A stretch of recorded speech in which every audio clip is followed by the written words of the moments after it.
What is up, guys? Welcome back to another episode of Project E46. I have the car loaded up with tires, 2 in the trunk,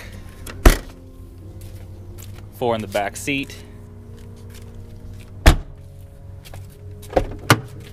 and now we're headed to the tire shop.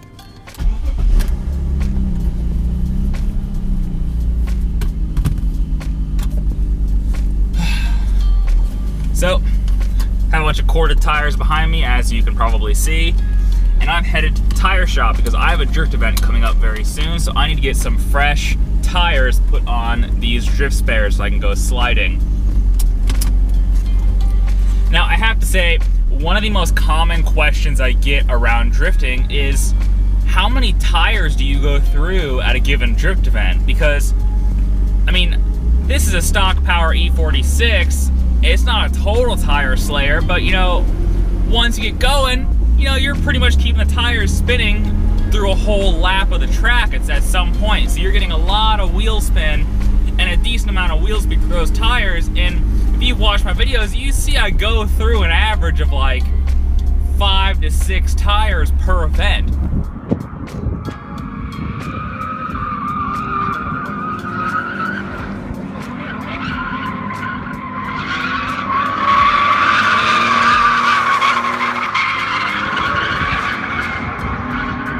Do the math, you'd be thinking, well, he runs total bitch spec 16, so they're probably pretty cheap, but that's still a couple $100 worth of tires, right? Well, today I'm here to tell you my personal strategy for tire buying when it comes to drift events. Because there are, sorry, I'm actually trying to drive my car in the real world while I'm talking to you, but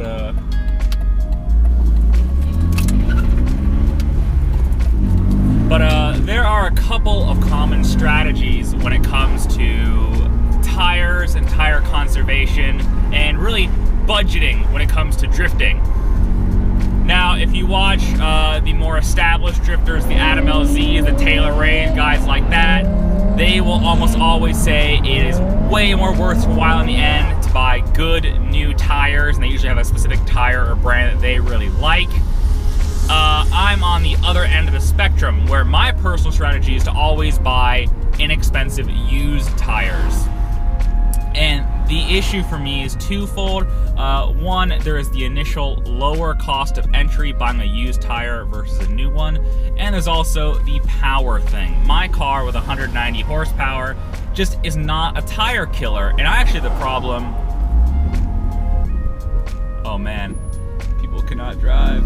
I actually have a real problem with drifting on full tread tires just because I don't have enough power to keep them spinning, especially if they're the least bit sticky or there's any sort of grip in them. So, you know, I'm the guy, you know, airing up these used tires to 70 PSI to keep the tires spinning through a whole lap.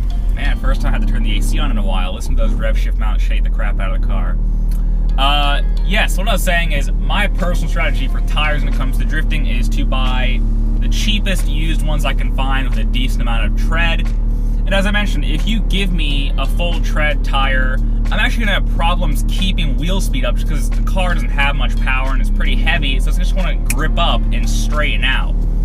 So for me personally, using used tires is a twofold benefit. The trade-off obviously means that I have to carry a lot more wheels and tires with me to the track, just because they are used and they're probably going to cord faster than a full tread tire otherwise would. So that's something to keep in mind. So like right now I have 6 tires in this car. Any given drift event I usually try to bring between 8 to 10 just in case, because you know, you're never quite sure how long these used ones are going to last. Sometimes they last a long time, sometimes they last 2 laps, you're never quite sure. So I'm actually headed to Tony's Tire Club, my favorite tire shop.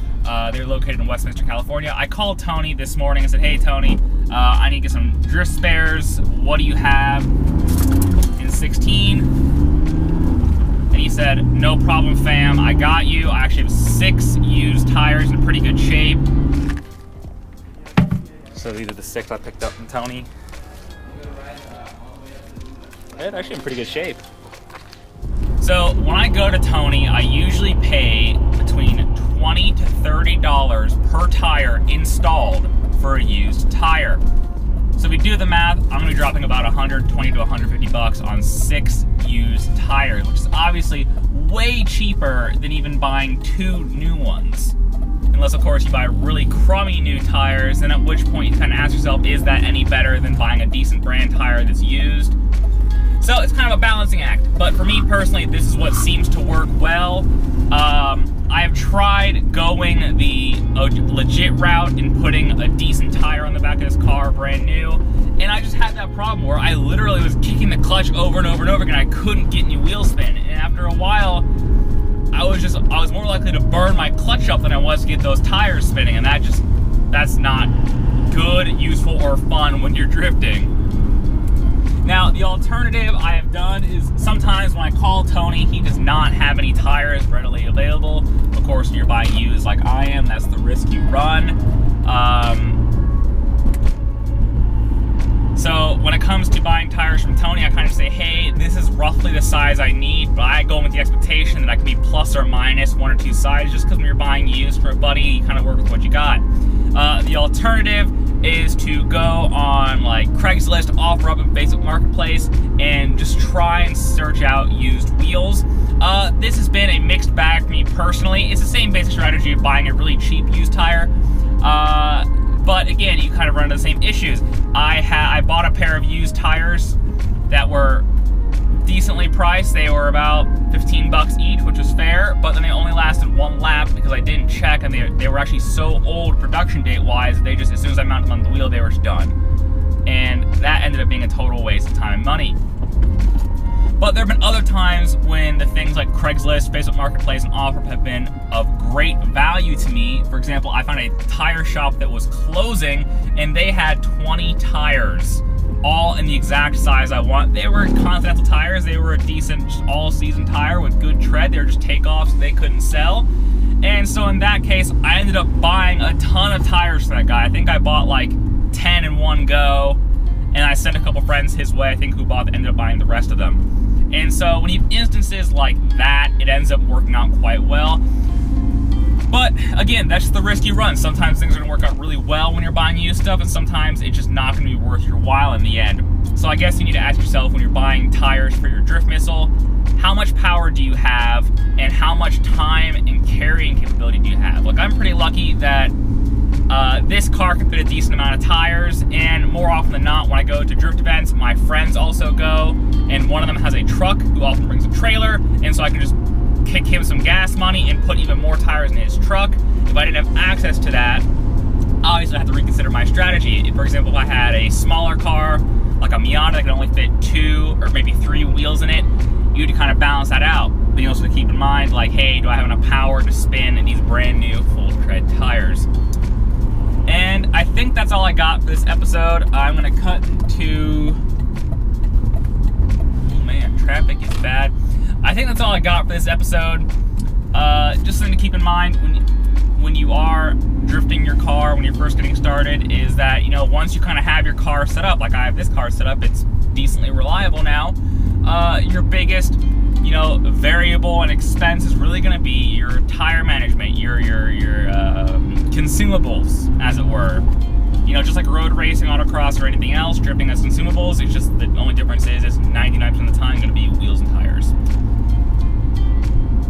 I'm not saying my strategy is the ideal way. If you have a different strategy that works for you, please leave a comment down below. I'm always curious to kind of see like how much power any given car has and how much wheel and tire any given car has, and kind of what works for different cars. Because while I kind of know what works for this car, I am always kind of curious to see what other people are doing at the paddock of any given drift event. So I hope this has been helpful for you in some way. Please consider liking, commenting, and subscribing. And stay tuned for future episodes of Project E46. I'm going to be back at the track soon.